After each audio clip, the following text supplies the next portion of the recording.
when you inspire your teams, you are giving them the space to do the jobs they are hired for. So, autonomy is a big part of inspiration. But what also is a big part of inspiration is trust and psychological safety.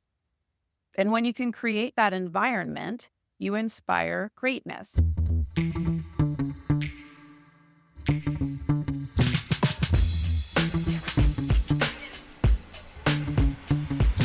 Hello, and welcome back to Relationships at Work, your leadership guide to building workplace connections and avoiding blind spots. I'm your host, Russel, a communications and leadership expert with a couple of decades of experience in both those areas, and a whole heap of the curiosity, just like you, on how we can make the workplace better. If you're a leader trying to understand and improve your impact on work culture and the employee experience, you're in the right place. We're back.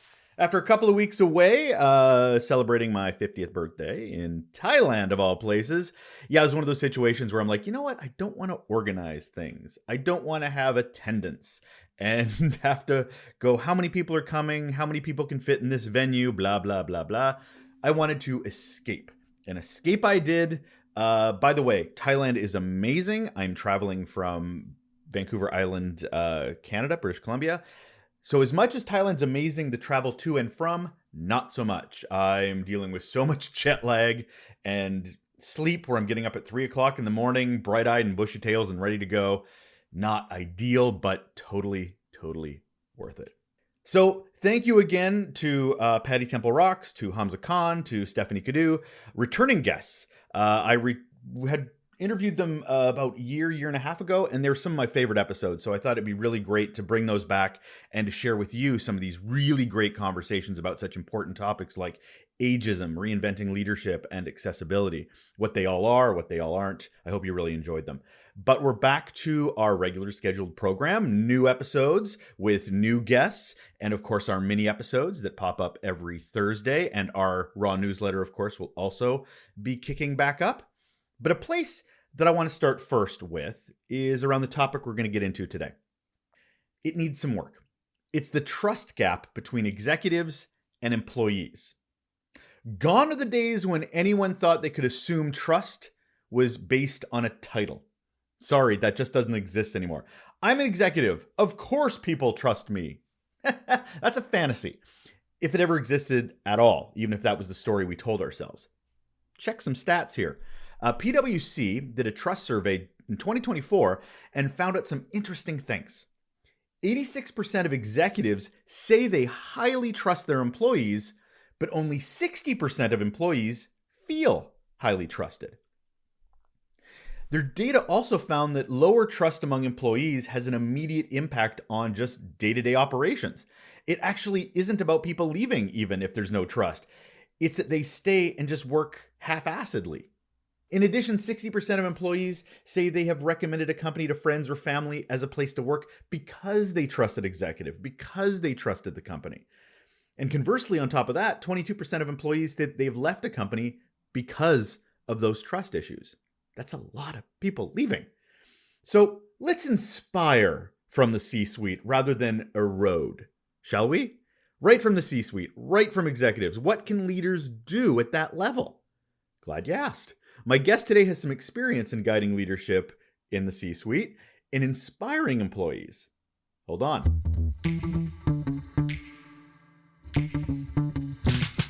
And on the show today, we have Lyndsay Dowd, and here is why she is awesome. She is a coach, speaker, author, and the founder of Heartbeat for Hire LLC, a consultancy working to transform leadership to drive results and build irresistible cultures, which is a thing she also hosts from. That's right. Heartbeat for Hire also has its very own podcast, which she hosts. She's been featured in Fortune Magazine, HR.com, and a top 10 business coach featured on Apple News. She's been a featured guest lecturer as well at the Harvard University. I say the because it's Harvard University. And she also has a book you can pick up right now, Top-Down Culture, Revolutionizing Leadership to Drive Results. Hello, Lyndsay Dowd. Hey, Russell. So nice to be with you. Today, we're going to talk about the C-suite. I seem to be talking a lot about the C-suite lately, but this I find interesting. It's about inspiring from their point of view, as opposed to the employee, the team members building relationships either up or with their colleagues. But before we get there, Lyndsay, I hate jumping the gun, but some reason I want to get into a topic right away. First question is, what's your best or worst employee experience? So this I love this question so much because this is how I speak, this is how I keynote, this is how I teach. So I have so many stories, but I'm going to start it off with like one of the worst tragic stories cuz this is just I think going to make people go, "Oh," and it's a story about trust. So I was running a big organization at IBM. It was a big sales team, and I was responsible for about a little over 50% of the overall revenue for this brand. And I was asked to be on this leadership call. The GM was in charge. So about a dozen of us on the phone, all executives. And my boss was not on the call that day. And he said something that didn't make sense to me, and it was about my business. And so I said, "I'm sorry, can I ask a question? Could you clarify what you were saying?" And he stopped and he went, "How dare you? How dare you break my flow? Who do you think you are that you could ask me this question right now? Are you crazy? What's wrong with you?" Now, I asked my friends afterwards, what was my face doing when he said all this to me? Because on the inside, I'm shrinking. I'm trying to hide. I feel terrible. My trust of him is completely shattered. And they're like, "You held it together. You did not move." And I'm like, "Oh, well, that's amazing. I don't know how that happened." But after getting off that call, I called my boss and I told her what happened. And I was crying. I was pissed. I was like, nobody has ever humiliated me like that. That was so out of Mhm. line. I was just asking a question. It was about my business. I didn't understand it. And she corroborated my story by calling a couple of the other leaders to say, "What happened? Was it really this bad?" And they're like, "It was everything and worse." And so they told him that he needed to apologize to me. And so several days later, I get a call. "So, Lindsay, I understand I need to apologize to you," which is never the greatest way to start a conversation. And I'm kind of going, "Mm-hmm." And he's like, "But I still don't understand what you were doing." And I went, "You talked about my business and you mentioned something and it didn't make sense. I was just asking for some clarification on what you were saying." And he said, "But don't you know what I was trying to do?" And I said, "No, I really don't." He said, "Well, I was trying to get Katie to hang herself because I need to fire her. So I was setting a trap for her and you messed it up." And at this point, I'm like, there is no hope for this man. This is so terrible. This is the worst kind of leadership I've seen in a while. And we ended the call. And obviously, my trust with him was completely shattered. But what he didn't realize was everybody else on the call felt the same way. He was out of line. He did not provide any trust, any safety, any leadership. That was pure ego. That was all of the worst character traits of a leader on blast. And yeah, so nobody wanted to work for him after that. And one by one, we all left the business. So yeah, there's my tragedy. Oh, I have so many words, none of them are great. Yeah. But it's a good It is a illustration. great illustration. What always breaks my heart about that is, yeah, horrible leader, absolutely horrible leader. Yeah. But how the hell did they get to be a leader? How was Oh, that? the man, he is a PhD. The man is a genius. He is an absolute savant when it came to the knowledge that our brand needed. But he was a lousy people manager. And this is the problem. This is what I'm trying to fix. People get promoted for the wrong Sure. reasons. And what they need to be asking is, why do you want to be a leader? And when you promote the wrong person, you are inviting a toxic workspace. You are inviting your people to not feel safe. You are perpetuating all of the stereotypes, all of the bad leadership qualities that nobody wants. And the worst thing is, they look at the performance of that individual contributor and they're like, "We want to Of magnify course they that. do. So by making you a manager, you're going to teach everybody else your magic, what you do." But sometimes those people are never meant to be people leaders. They are meant to stay doing what they're doing. And there's nothing wrong with that. So putting the bee in their bonnet that if you're a client exec for 10 years and you're making $1 million commission checks and, oh, I've managed that person, she was amazing. She did not need to be a people leader and she should never have been a people leader. And she knew it. But there was nothing wrong with doing what she was doing. So this is what I'm trying to correct. This is what I'm trying to fix and teach. You and me both. I feel we focus far too much on symptoms than we focus on diseases. So, for Yeah. instance, we'll focus on the bad leader. I'm like, yeah, but who hired them? Who promoted them? Yeah. Mhm. They're the problem, not the bad leader. Bad Yeah. leader just wants to make more money. Bad leader just That's wants right. more responsibility. Can't fault them for that, even though, and Well, they've been abandoned for their teaching and being able to be learned a bad leader, but cultures perpetuate it. ugh, I and know. culture. Go ahead. I have so much to say. Keep We're going. both Keep going to going. get flustered and just frustrated because we're both trying to fix the same problem, and we know how much of an insurmountable issue it is. Let's Mhm. be rainbows and butterflies here, though, Lindsay. Let's talk about Yeah. inspiration for a change. Oh, good, good, good, good, good. Yay! I have so So many. I love definitions. Definitions is how I want to start every conversation that I have, and Yes. inspiration is one that I want you to define for me, especially as it pertains to coming from the C-suite. What do you Yes. mean by inspire from the C-suite? What does inspire mean to you? Well, let's just start by saying nobody has ever been inspired by micromanagement. So let's just leave that on the table. When I talk about inspiring people, I don't necessarily mean let's have a motivational speaker, let's get everybody fired up, and let's just go. Like that's a simplistic form that has no permanence. For that hour that you're listening to the speaker, and I'm one of these speakers, it's great. It's a moment.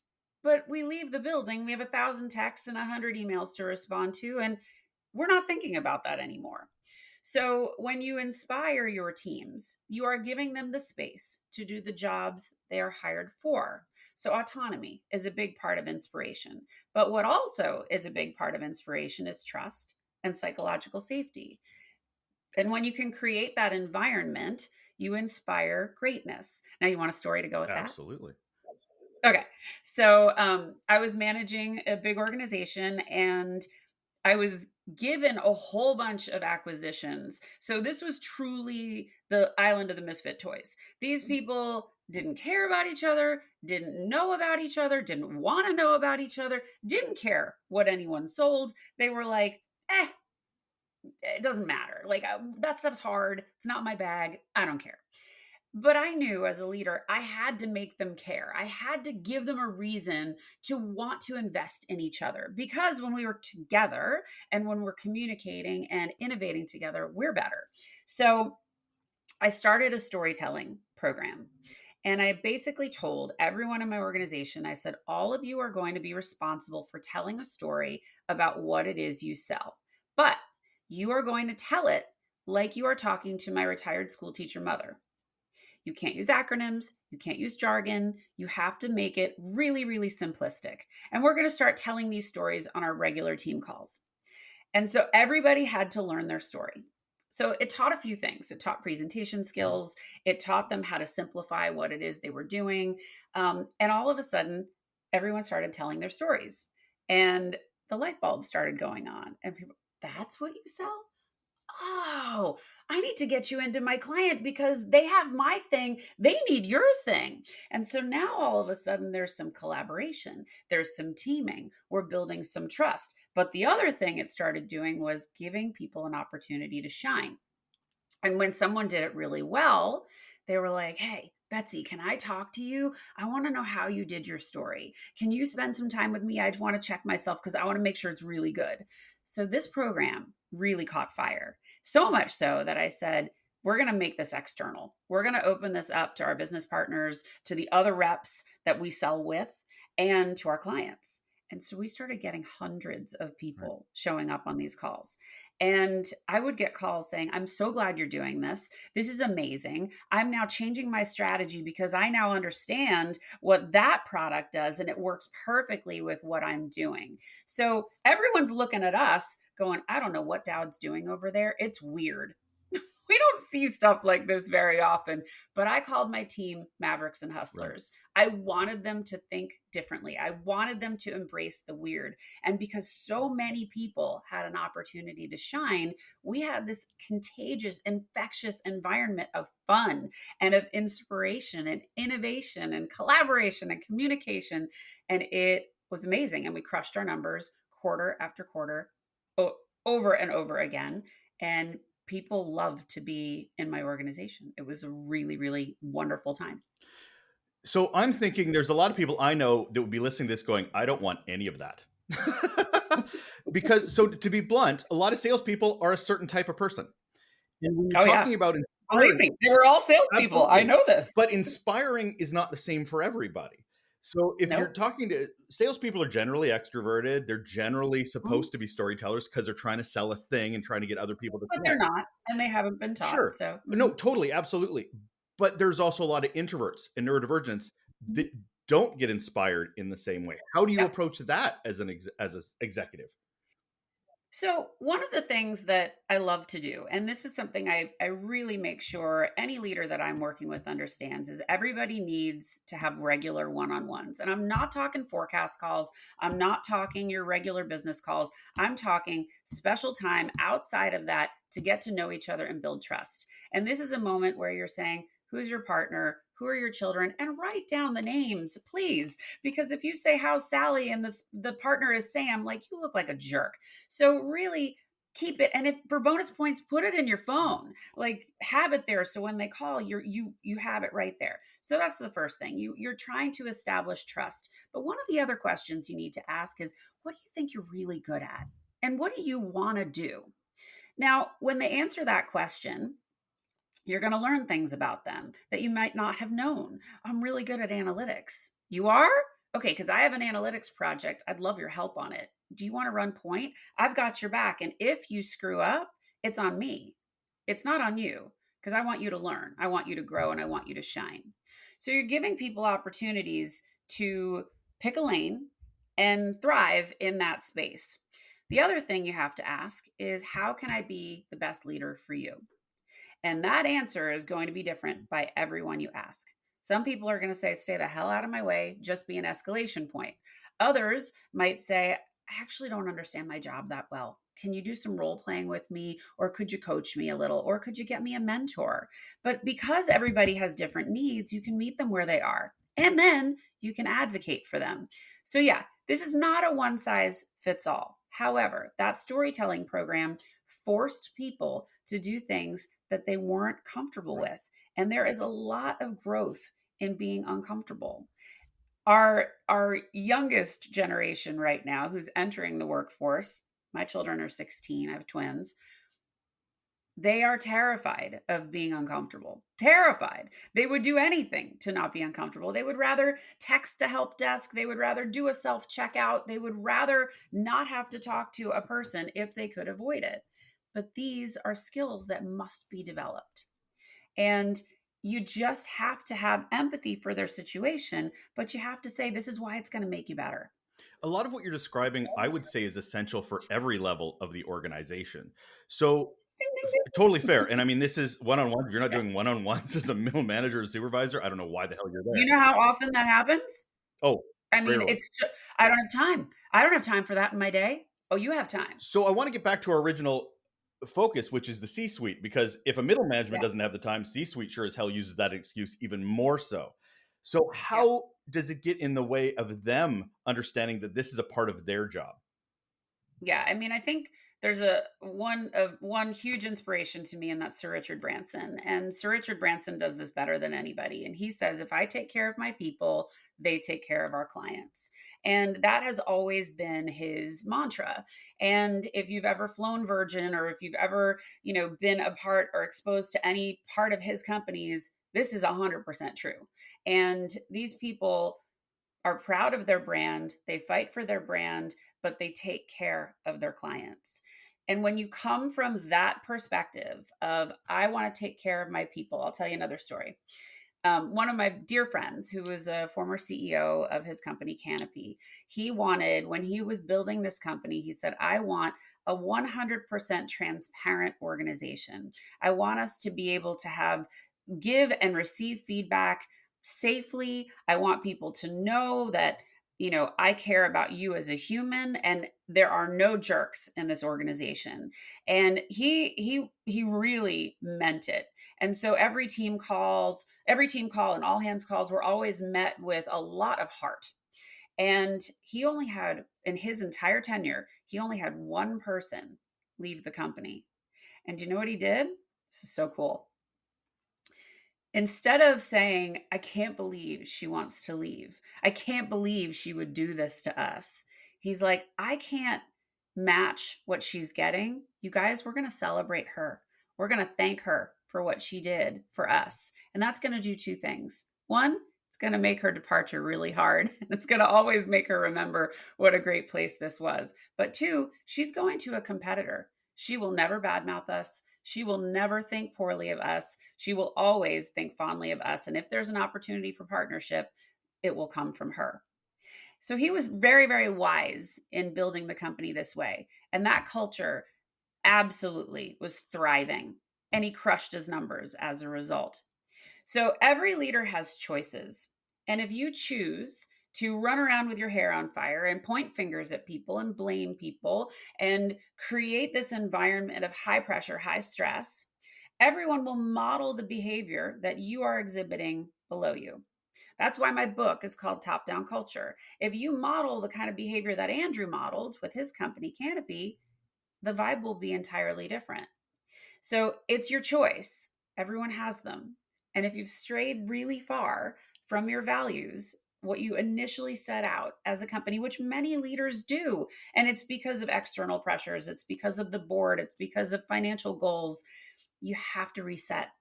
And you have to bring in outside eyes like me or many of the people that are on my show to say, how can we find our true north again? How can we get back to what's important to us and take care of our people? That is our biggest expense and the most important thing. One of my biggest pet peeves is how little mission, vision, and values is used within an organization. Yeah. How does it Yeah. fit when it comes to inspiring the organization? Because I think it's one of the biggest not so secret weapons executives have and never use. Yeah.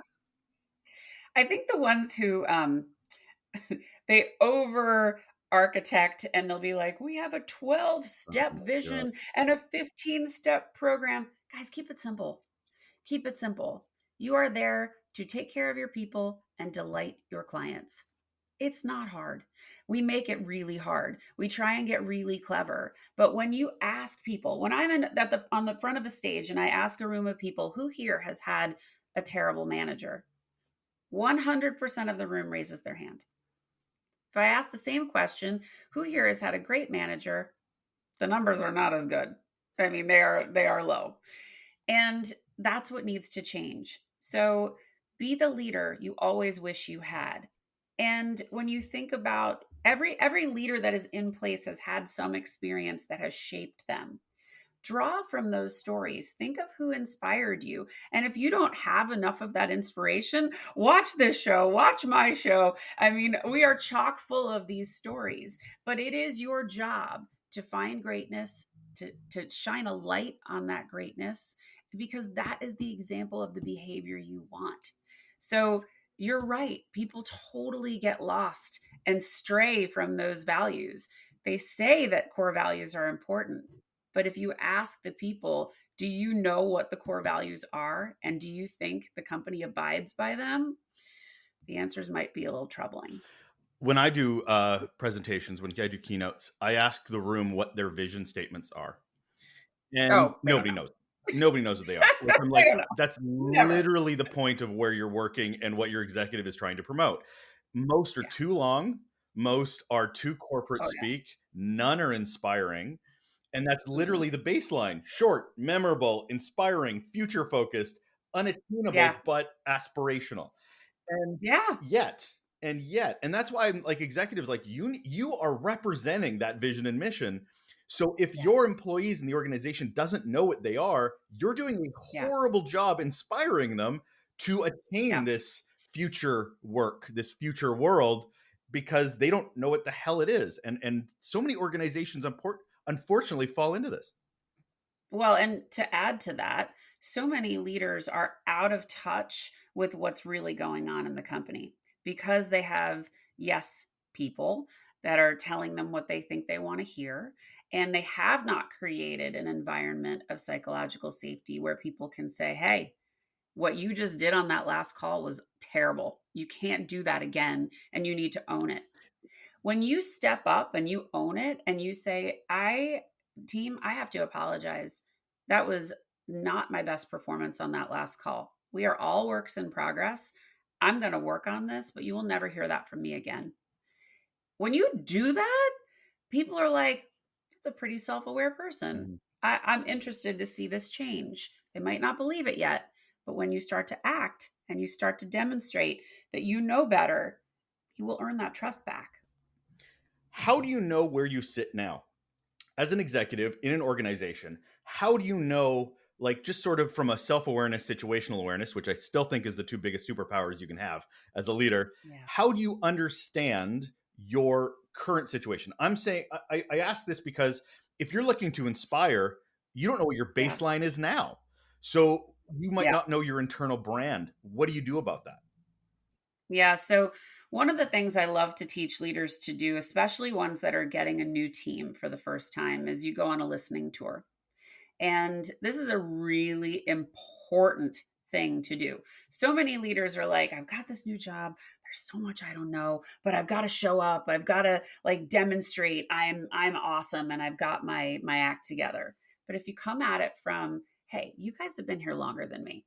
What's the politics like? Give me the landscape. Tell me who's who in the zoo. Who are the rock stars? Who are the unsung heroes? Who do I have to look out for? When you do this, first of all, you're collecting a ton of information and you're not going in completely blind, but you are also earning trust. And you are saying, I'm not here to change everything. I want to enhance what you already love, and I want to help you fix the things you want to fix. So let's say you're an established leader and it's not a new team. You can still do the same thing. You can still say, I want to go on a listening tour and I want to go and hear, like, without retribution, tell me what's happening in the ranks. There's that show Undercover Boss, right? And they always show these people are like, I had no idea this was happening in the trenches. I had no idea these people were not getting paid enough to survive and that my people are working 4 jobs. Well, first of all, that's awful and shame on you. And you need to fix that. So, like, everyone should be making a living wage. But aside from that, find out what's happening. It's going to help you root out your toxic leaders. And I promise you, if you have a toxic leader, they know how to do one thing very, very well, and that is managing up. They cover their tracks, they make themselves look great, and you have no idea how their people are suffering. It is so important that everybody takes this humble, open approach to, I want this to be the best company possible. Tell me the things that you love. Tell me the things you're struggling with because I want to make it better. I can't promise I'm going to fix everything, but I sure as heck am going to try. And I don't think executives, especially C suite, especially, understand the impact of sitting in a room and listening. Leaders should be Yeah. doing this operationally. Absolutely. I've done it in every new job I've had. I didn't talk for like a month in some of them. But to have a C Yeah. suite where the people in the room do not directly report to you, will never Hmm. directly report to you. So they have Yep. basically a symbol of the vision and the mission sitting in the room, not saying a damn Yep. word, and please don't say a damn word, and sitting you, because I think the problem with some executives in that role will assume they have trust in the room, will assume they have Hmm. psychological safety in the room, just because of their role, as opposed to, Yeah. because people won't be honest initially. People Yeah. will be very tepid. They'll be very nervous because they don't know you. But what a great way to start the relationship is to be that symbol of that C suite, be in the room Yeah. listening, and then that next interaction will be closer and more vulnerable. That next interaction will be closer and vulnerable. And that's Yeah. where the relationships get built, as opposed to the Well, thou shalts. And can we talk about vulnerability for a Totally. second? Because I think that's a word that a lot of people are scared by. And when you kind of look at the old school leaders, you weren't ever taught to be vulnerable. You were taught to be a superhero. You were taught to be revered, respected, and in many cases feared. So vulnerability is like super uncomfortable. So, what I try and teach leaders is vulnerability is a spectrum. I'm not saying go stand naked in the middle of a field at the company picnic. I'm saying, like, make yourself human. Tell a story of something that might have gone wrong for you. Maybe it was an epic parenting fail. Maybe it was, a moment that you were like, oh, can I tell you a story of something I used to do and I got it wrong? Like, I tell this story all the time. Now, when I tell this story, I don't think it makes me a bad leader. I think it shows growth. But here's the story. I was in one of my very early jobs in customer service, right at the bottom. And I loved my job. I was having a great time, but I was going to my boss and I was saying, there's all these things that are broken. There's all these things that need to be fixed. And one after another, I would sit there and list all of these things to her. I would say, this and this and this is all wrong. And she would say, she's very patient. She's listening. And she would say, Lyndsay, you're very astute. You notice a lot of things. You bring me a lot of problems, but you don't bring me any solutions.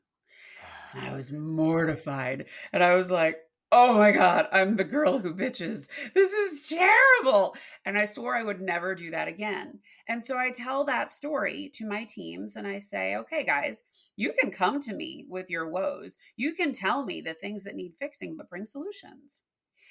Now, my telling that story shows I didn't know what I was doing, but I learned. So, do you think people are hanging on the part that I was a dumbass, or do you think they're hanging on the part that she got better?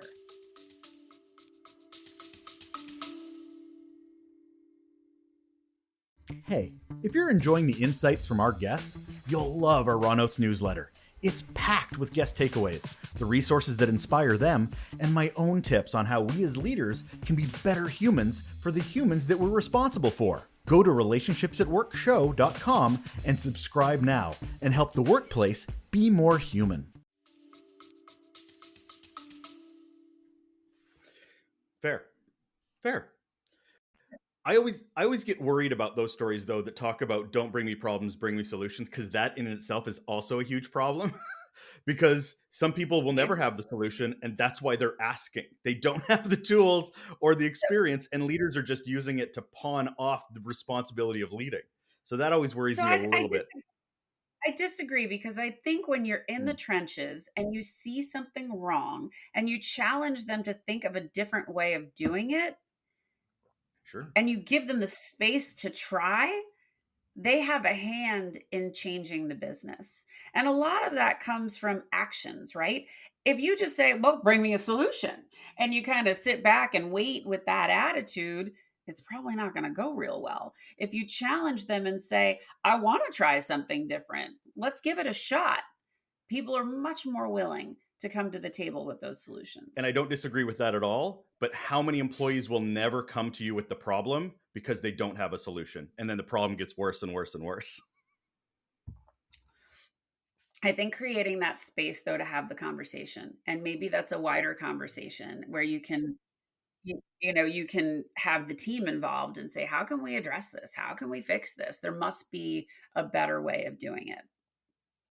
So you're trying to inspire, you're in the C suite, you're looking at your organization going, how can I connect? How can I engage? How can I improve my presence? How do you approach communication? Because that is so key when it comes to becoming relatable. So communication is so critical because it's not just your words, it's your body language, it is how you interact with other people, it's how you lift others up. And I don't call them soft skills, I call them power skills. And the best leaders, the modern leaders are the ones who embrace power skills. They embrace opportunities to let people have the spotlight, to delegate appropriately, to be vulnerable, to be human, and to give space and autonomy to your teams.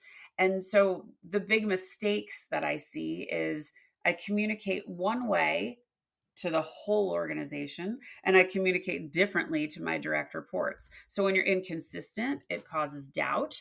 It says you're not an authentic person. You want to be the same all the time. You want to be the same kind of leader. And I'll give you an example of this. I worked at IBM for 23 years, and I had to lay people off, and I hated it. I swore I would never get good at it, and I never did.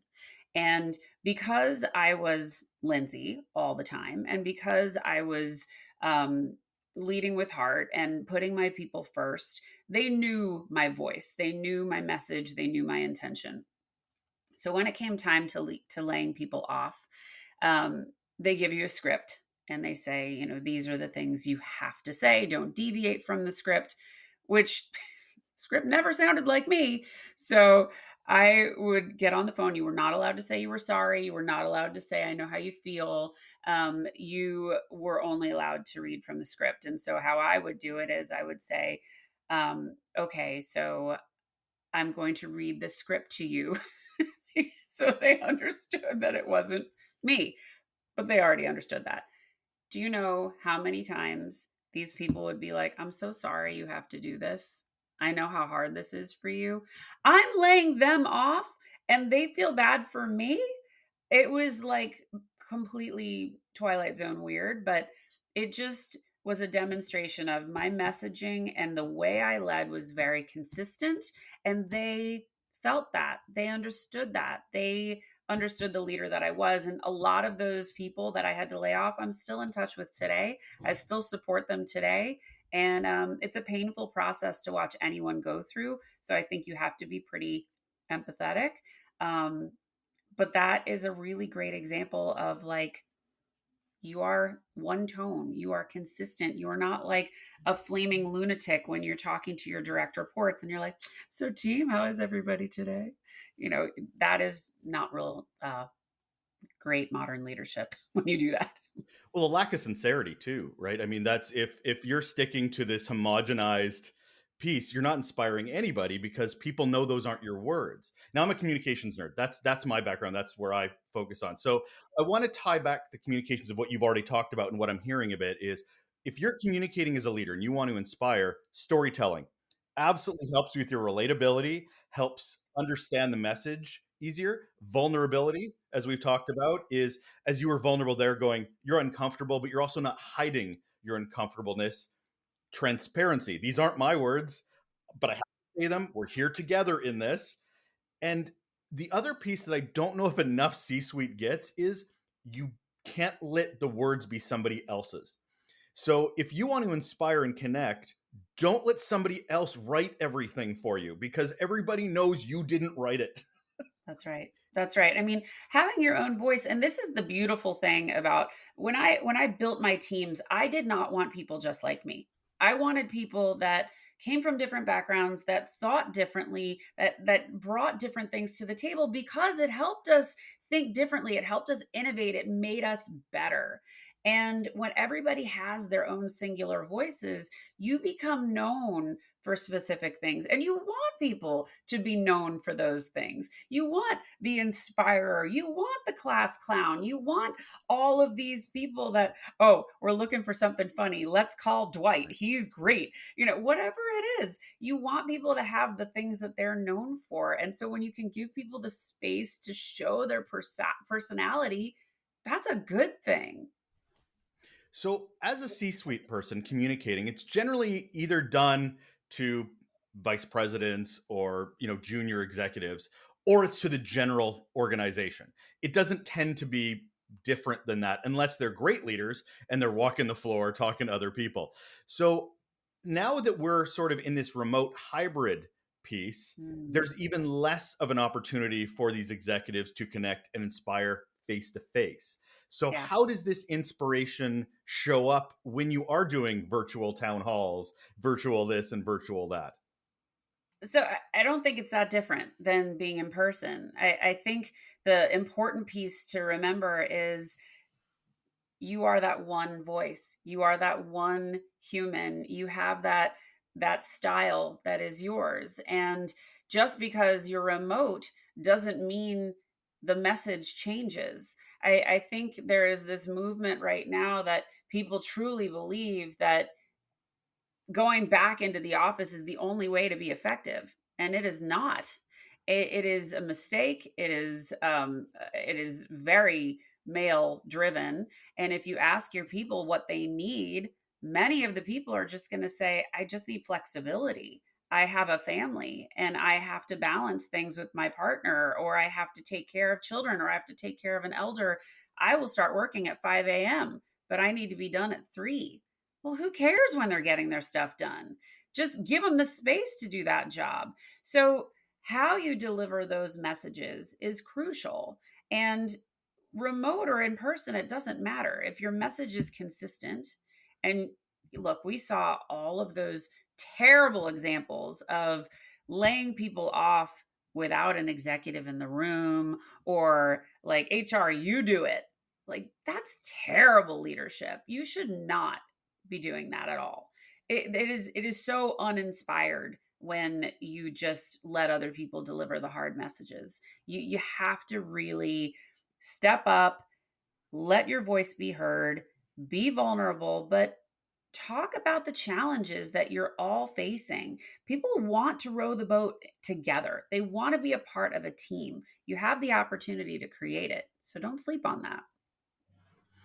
As a C-suite member, how does middle management support your inspiration? Because Mm, you're showing that vision and mission, but it's up to the middle management to sort of operationalize it. yeah. How do you connect the dots? Well, I think part of it is that listening tour that we Mm. talked about, making sure each of your C-level folks are checking in and are making sure that you know how they're doing. One of the things we did at IBM that was really, really good was we created a culture of advocacy. And I haven't seen this at many companies, but what this was the ability to have an informational interview with someone outside of your reporting chain. And what this allowed for was you to be exposed to a leader you never knew, and them to hear your story. And you got to see talent in two directions. So you got to really understand who's the talent on our bench, who can we leverage for new roles. And I got 3 jobs from this exact process. But what it also roots out is, are there issues, are there problems, what's going on in these organizations that we need to be aware of. I don't know, for me, whenever I hear leaders say, oh, we have no candidates, I'm like, we've got incredible talent all over the place. Are we looking at them right? Are we listening to them? Are we asking them what their goals are and how can we support that? And when you have all the leaders doing that, you're going to create a really insulated, safe environment for people to step up, raise their hand, and say, I want to try something new. I came from the philosophy of, if someone wanted to leave my team to take a new job, I always supported it, even if I didn't think they were ready. And my team would say, why are you going to support that? She's only been here for 8 months. Like, she doesn't know enough yet. And I'd say, well, I only want people on my team who really want to be here. So I'm okay with her going. And so that gave them kind of some wind in their sails to be like, wow, so I have a decision. I can leave if I want. Of course you're going to leave. Of course you're going to leave. I'm not going to be so blind to think you're going to work for me forever, or you're going to work for this company forever. I want you to be able to thrive in the space you're in. And that is a leadership quality that I don't think enough leaders have. I just spoke to Steve Cadigan yesterday, who was the chief first CHRO for LinkedIn. And instead of LinkedIn saying, we want you to work here forever, which is entirely unrealistic, they said, we want this to be the greatest job you've ever had for as long as you're here. So we want to support you on whatever trajectory you're on, but we know you're going to leave at some point, but we want this to be the best space you've ever worked. How inspiring is that? Fair. Fair. So how do you know you're getting it wrong? Because we talk about inspiration, we talk about diversity, and people get inspired differently. We understand that this is the target, but again, we need to understand when we're missing the target so we can tweak and adjust. So, how Yeah. are we aware that maybe our efforts are not landing and we may have to adjust?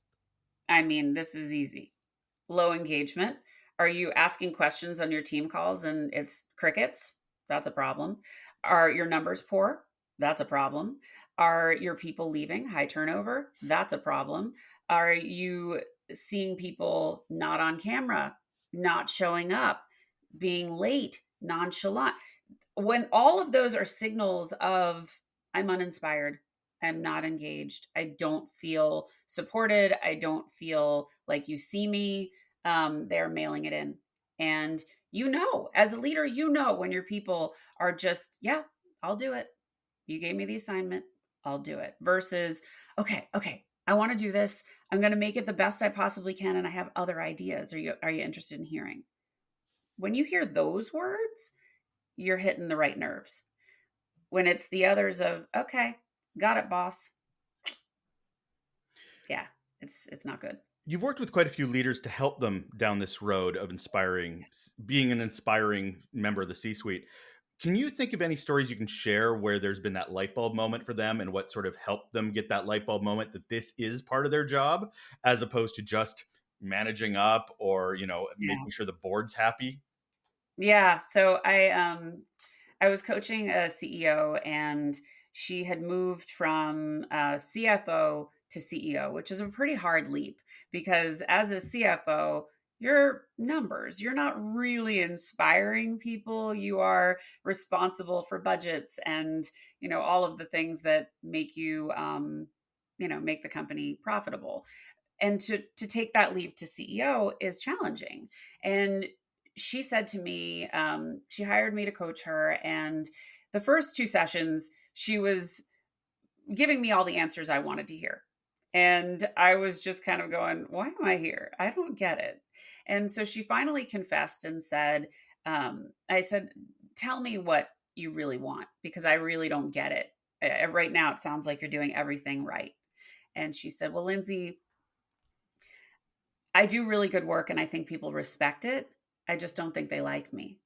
And I said, okay, so we need to enhance your voice. We need to make you more human. We need to come at this from a different angle. And we're going to leverage LinkedIn and we're going to leverage, how you show up on team calls because they're not hearing the right voice. And I said, so let's talk about if you were out with your girlfriends having cocktails, how would you talk about your company and your mission?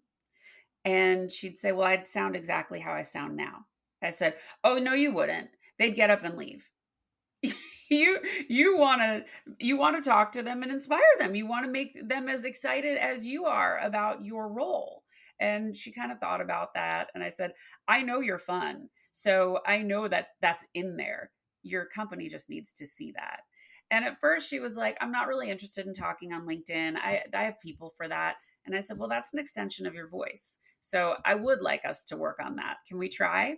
Now, what CEOs don't know is they get 561% more reach on LinkedIn just by the nature of their title. So when she sends a welcome to a new employee on LinkedIn, not only does that employee feel incredible, but all the people that she works with see that and they move in kind. So I've watched her transform. She has blossomed. She has now got the guts to do things she's never done before. And it wasn't a giant overhaul. It was really her just stepping into who she really is and letting people see that fun side of herself. And she's built incredible trust. She's got great culture, and she's still working on it. But it's really inspiring to see when somebody lets their guard down and they really want to grow and improve, the results will come. Nothing like talking about inspiration and finishing with an inspirational story. Thank you so much for this, Lyndsay. Let's finish it up with the last question, which is what's one simple action people can do right now to improve their relationships at work? Oh, I mean, the best thing that I love to teach, and I said it kind of earlier in the show, is ask, how can I be the best leader for you? And whether you are a direct boss to that person or you are senior to that person, take the time and ask because you sitting and listening is going to endear you to them in a way that they haven't been before. It's a bridge to trust, and people will talk about that. And it's a humbling question, but when you start to get used to asking it, you've changed the way people see you. And it's a great, great thing to set the tone for your organization. That is Lyndsay Dowd. She's a coach, speaker, author, and the founder, including the podcast, of Heartbeat for Hire. Check out her new book, Top Down Culture, Revolutionizing Leadership to Drive Results. Thank you so much for being here, Lyndsay. My pleasure. I loved our chat. Thanks for having me. We are done. Another, I think that was a pretty great episode with Lyndsay Dowd, helping us inspire from the top of the organization. I think every leader at every part of the organization can certainly be inspiring. But when we talk about modeling from the top, and that's where we're looking for inspiration, executive at that level have to prioritize it. They have to be there to motivate. They have to be there to inspire. That's where people are looking to for vision and mission, and the human representative of those things is executive. So it's an awesome responsibility that has to be taken super seriously. And thank you for taking this show super seriously and spending your time with me and my guest. I look forward to talking to you again. Mini episode coming out this Thursday. And if you've enjoyed the show, I ask one thing, which is, could you leave a rating and review? It could be on Spotify, could be on YouTube. There are ways of adding comments and your feedback, but also Apple Podcasts really uses that for the algorithm to help with promoting the show and letting other people see it, and shows up in lists and stuff. It's technology things. Needless to say, thank you for your support. Thank you for your time. And I look forward to talking to you again. Take care.